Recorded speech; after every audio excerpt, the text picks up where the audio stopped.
Capacitor है जिसमें आपकी दोनों प्लेटें कैसी हैं, समांतर हैं। मान लीजिए इस प्लेट का नाम हम रख लेते हैं P और इस प्लेट का नाम रखते हैं Q। ठीक है, दो प्लेटें P और Q हैं। इनमें से प्लेट P को प्लस Q कूलम आवेश दिया तो प्रेरण के कारण Q प्लेट पर माइनस Q आवेश आ गया और इनके बीच विद्युत बल रेखा प्रोड्यूस हो जाएंगी, क्योंकि हमें मालूम है कि विद्युत बल रेखाएं धन आवेश से चल करके ऋण आवेश पर समाप्त होती हैं। The starting point is positive charge and the end point is negative charge.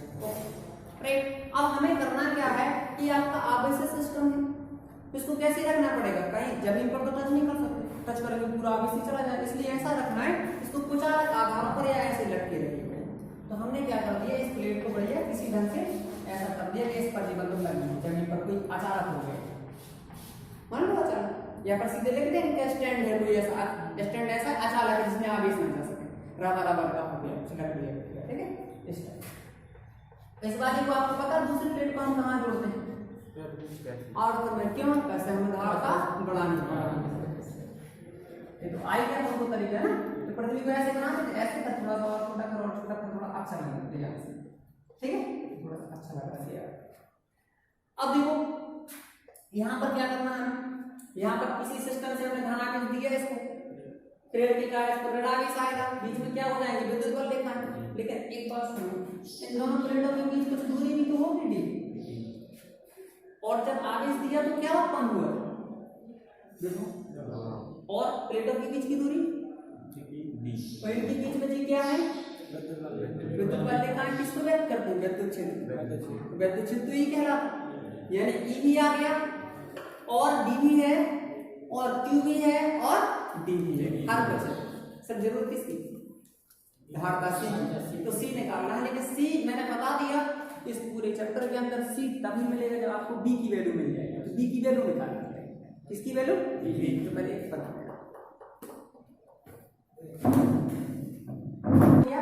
Stand side, यहाँ पर भी लगा सकते हैं स्टैंड साइड से आप, यहाँ पर अगर चाहें क्यों यहाँ पर नहीं, ये बात ठीक है, स्टैंड साइड से यहाँ से मान लो वायर लगा दिए आपने, ऐसे ये जाके आपने लगा किसमें, तो यहाँ से कोई आगे इसमें लगा सकते, ठीक है, या फिर इसको मतलब ठीक है बना, उससे कोई दिक्कत नहीं, सब इतना शुरू कराना है कि नीचे बस धरती में कनेक्ट ना हो किसी चीज से लगाना, ठीक है। तो जी कोई अच्छा क्या हो गया, अच्छा लगा, ठीक है। अब देखो कंप्लीट है ना, थ्योरी में क्या लिखो, माना P और Q दो समांतर प्लेटें हैं, फटाफट लिखो, माना P और Q दो समांतर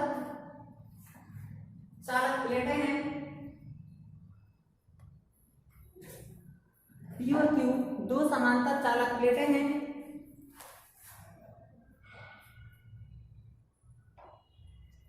जो विद्युत रोधी स्टैंडों पर लगी हैं, जो विद्युत रोधी स्टैंडों पर लगी हैं, जो विद्युत रोधी स्टैंडों पर लगी हैं, स्टैंडों पर लगी हैं, प्लेट P को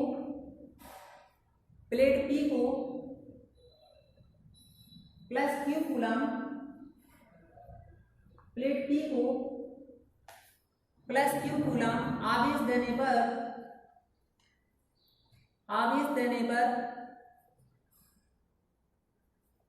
प्रेरण के कारण प्लेट Q पर, कैपिटल Q लिखना है, प्लेट Q पर माइनस Q आवेश आ जाता है, माइनस Q आवेश आ जाता है, यह संधारित्र परावैद्युतांक K के माध्यम में रखा है, यह संधारित्र परावैद्युतांक K के माध्यम में रखा है, प्लेट Q को पृथ्वी से संपर्कित कर दिया जाता है, प्लेट क्यू को पृथ्वी से संपर्कित कर दिया जाता है या कर देते हैं, या भू संपर्कित करते हैं, भू माने ठीक है, संपर्कित कर देते हैं। प्लेटों के बीच की दूरी d है, स्मॉल, प्लेटों के बीच की दूरी स्मॉल d,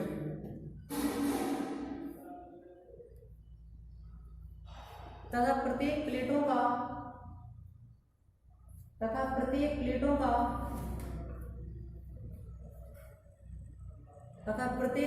का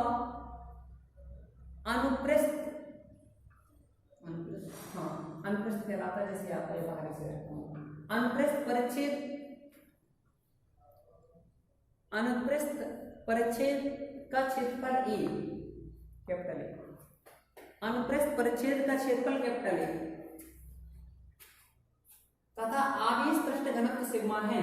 और तथा आवेश पृष्ठ घनत्व सिग्मा है, ठीक। अब दिमाग लगाना, ठीक है, करना कुछ नहीं है, भाषा इट इज वेरी इजी। तो सबसे पहले लिखेंगे दो प्लेटें P और Q है, जिनके बीच की दूरी d है, प्रत्येक का क्षेत्रफल A है, आवेश पृष्ठ घनत्व सिग्मा है, आवेश Q देते हैं, फिर से माइनस Q आ जाता है, इसको भू संपर्कित कर देते हैं, इसको प्लस Q आगे देते हैं। इतनी बकवास सामने नहीं लिखना, जितनी सामने दिख रही है उतनी लिखना, बस बात खत्म। ये दोनों प्लेटें विद्युत रोधी स्टैंडों पर लगी हैं, ऐसे राइट है। अब सबसे पहले सुनो, इसका सिग्मा दोनों की क्षेत्रफल की कैसे सिग्मा। तो सबसे पहले इन आवेश देने के कारण बीच में क्या आ गया, विद्युत क्षेत्र। तो सबसे पहले दिमाग लगाओ, सिग्मा बराबर क्या हो, Q बटा, क्या होगा सिग्मा बराबर Q बटा, राइट। ये दिमाग लगाना। अब दिमाग लगाओ, प्लेटों के बीच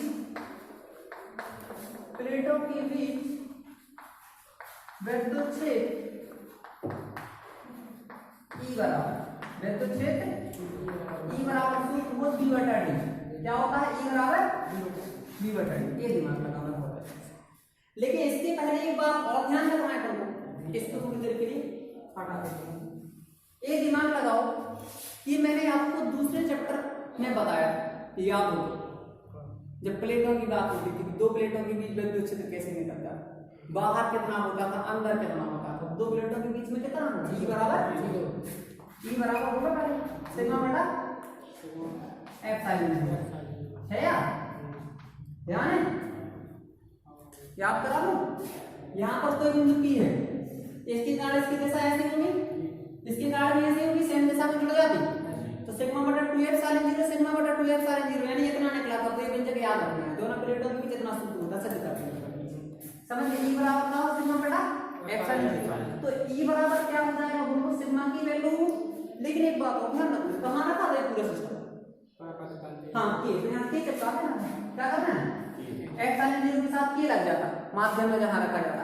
अब सिग्मा की वैल्यू यहां से देखो Q बटा A, तो यहां रखो Q बटा एप्सिलॉन, रखेंगे Q बटा सिग्मा की जगह A बटे में है ना, तो बटे का बटे से गुणा हो जाएगा, तो A के एप्सिलॉन 0। और कहां से मान रखा है, ठीक है। लेकिन मैंने क्या बोला आपको, धारता निकालने से पहले विभव निकालना बहुत जरूरी है। क्या निकालना जरूरी है,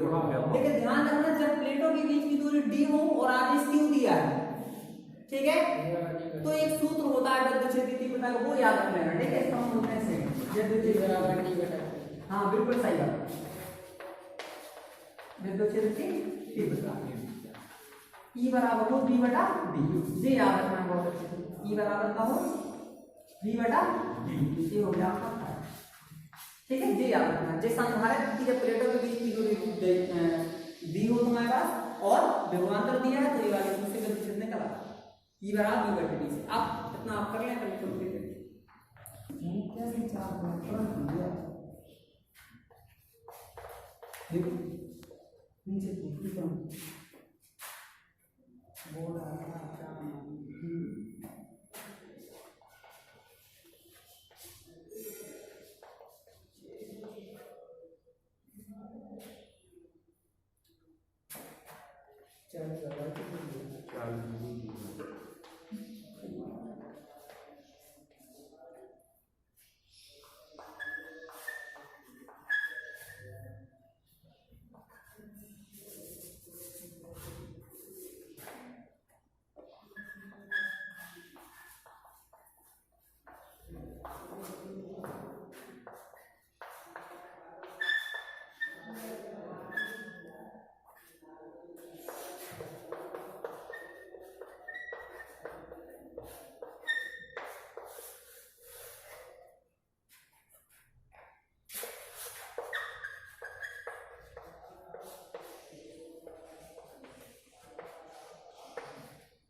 इतना करो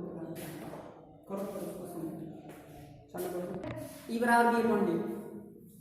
राइट। अब देखो यार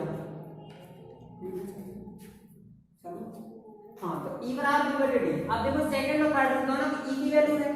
एल दोनों बराबर है तो आरसीएस में बराबर तो बी बटे डी बराबर इसके बी बटे डी बराबर इसके। लेकिन हमें क्या निकालना है विभव क्यों कैसे धारता निकालने से पहले विभव हमेशा निकालने इसका तो याद रखो पहले बी निकालना तो डी को यहाँ लगा कर ठीक है तो क्यू डी बटा इतना बी निकाला है अब धारता का सूत्र लगाओ और बी की जगह जी रख देना तो क्यू से क्यू कट गया जो पलट के यहाँ हो जाएगा ठीक है। तो सी बराबर कितना बना ए के एप्सिलॉन 0 बाय डी या के एप्सिलॉन 0 बाय डी जे बन गया और निर्वात और y के लिए के को मान हमेशा ही एक और पता ही है के बराबर कितना होता है 1। अब के बराबर 1 रख लो इसमें और जैसे के बराबर 1 रखोगे तुम तो सूत्र क्या आएगा बन सकते हां देखो जी याद आएगा तुम्हारा। इसको आप कोई समीकरण भी दे सकते हैं हालांकि हम मैंने सूत्र जो है ध्यान रखना समांतर प्लेट संधारित्र की धारता का सूत्र क्या है सी बराबर के एप्सिलॉन 0 बाय डी और जी कौन सा समीकरण मान ले 4 कौन सा मान ले यानी डेरिवेशन यहां तक करेंगे नया रिजल्ट आपको निकालना है समझ गए। के बराबर जब 1 रखोगे तुमने तो धारता तुम्हारी कितनी होगी c0 होगी मान लो y की धारता कितनी मान ली तुमने c0 जब के बराबर 1 रखो तो धारता बदल के दूसरी होगी नहीं है y के लिए धारता हमेशा c0 मानी गई और y के लिए के बराबर 1 जैसे डेरिवेशन में के बराबर 1 रखोगे वैसे c की जगह c0 आगे क्यों y के लिए धारता को c0 मान लेते हैं ठीक है तो के बराबर 1 रखेंगे तो धारता c की जगह क्या आ जाएगा c0 अरे आ गया कि नहीं यहाँ 1 रख दो यहाँ c0 बन गया। अब समीकरण 4 बटे 5 कर दो ठीक है समीकरण 4 बटे तो अगर 4 में 5 को भाग लगा तो c की बटे कितना आ c0 बोलो और बराबर यहाँ कितना आ जाए यहाँ सब कट जाए की बस बचे तो की बात चलेगा ठीक है तो नया वाला देखो ये निकल गया आपका हमारा c बटे c0 बराबर आ गया ना और सॉल्व करना चाहते c बराबर कितना आ गया k c 0 तो जी तब के लिए सूत्र जब आपके पास पराविद्युतांक दिया हो और निर्वात या वायु धारता दी हो तो उस पदार्थ की धारता निकाल सकते हैं समझ गए आप कर सकते हैं। हालांकि मेन समांतर प्लेट संधारित्र की धारता का सूत्र यही है ठीक है लेकिन जब किसी क्वेश्चन में c0 दिया हो तो c निकाल सकते हैं ठीक है या c दिया तो c0 निकाल सकते हैं। इस केस के लिए नया डेरिवेशन यहां से बन जाएगा ठीक कैसे डेरिवेशन एक से एक उत्पन्न होते हैं ना। समांतर प्लेट संधारित्र की धारता को प्रभावित करने वाले कारक समांतर प्लेट संधारित्र की धारता समांतर प्लेट संधारित्र की धारता को प्रभावित करने वाले कारक को प्रभावित करने वाले कारक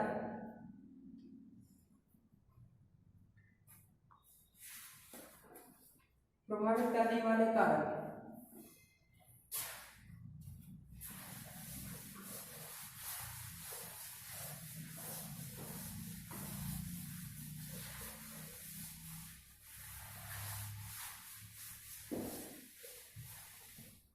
ठीक है। अब देखिए सबसे पहले सूत्र का होगा तो c बराबर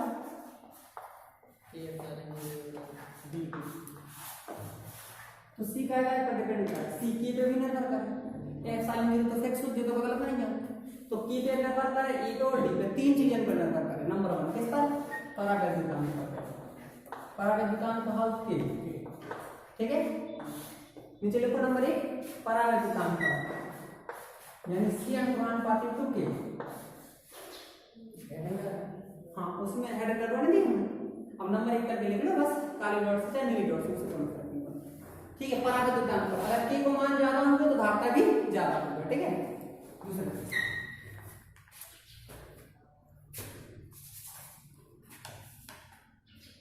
हो गया एक बात समझ लें जब k दोनों नीचे न लगा हो बटे अटे ना हो दोनों साइड तो दोनों साथ साथ बढ़ते हैं अगर k बढ़ेगा तो c ही बढ़ेगा तो पराविद्युतांक के बढ़ाने पर c बढ़ जाएगा ठीक है यानी अनुपात होगी। दूसरे केस ये क्षेत्रफल किस पर अगर प्लेटों का क्षेत्रफल कैसा है ज्यादा है तो भी धारता का हो जाए बढ़ जाए सही है। तीसरा केस किस पर प्लेटों के बीच की हाँ प्लेटों से इनकी दूरी पर कैसे नजर करें बताओ। नीचे है तो डी बढ़ाने पर वहां पर घट जाए, यानी अगर प्लेट ना दूर दूर करे तो क्या हो जाए, दूरी बढ़ जाए। ऐसे में दूरी क्या हो जाएगा, ऐसा करें बढ़ जाएगी, ये बढ़ेगी तो ये घट जाएगी। ठीक है, इसलिए प्लेटों को बिल्कुल पास पास रखा जाता है, ना के बराबर स्थिर रहता है। ठीक है, बिल्कुल ऐसे, जिससे डी बहुत कम रहे तो धारता ज्यादा हो। इसलिए संधारक का मतलब यही है कि वो ज्यादा से ज्यादा अपने अंदर आवेश स्टोर करेगी। ठीक है, करेक्ट। तो ये तीन चीजों पर निर्भर करता है, ध्यान रखना। किन किन चीजों पर निर्भर करता है, ऐसे में सूत्र से याद हो जाएगा कि देखो के पर निर्भर करेगा, ए पर निर्भर करेगा, डी पर। जो चीज बढ़े में होती है वोल्टा चलता, अगर डी बढ़ेगा तो ये घटेगा, अगर ये घटेगा तो ये बढ़ेगा, और ये साथ साथ दोनों बढ़ेंगे। ठीक है, धारता कब बढ़ेगी, जब के को बढ़ाएंगे, और क्षेत्र बढ़ाने पर भी धारता बढ़ेगी, बट डी के बढ़ाने पर धारता घटेगी। समांतर प्लेट संधारक की धारता, हाँ, समांतर प्लेट संधारक की धारता, समांतर प्लेट संधारक की धारता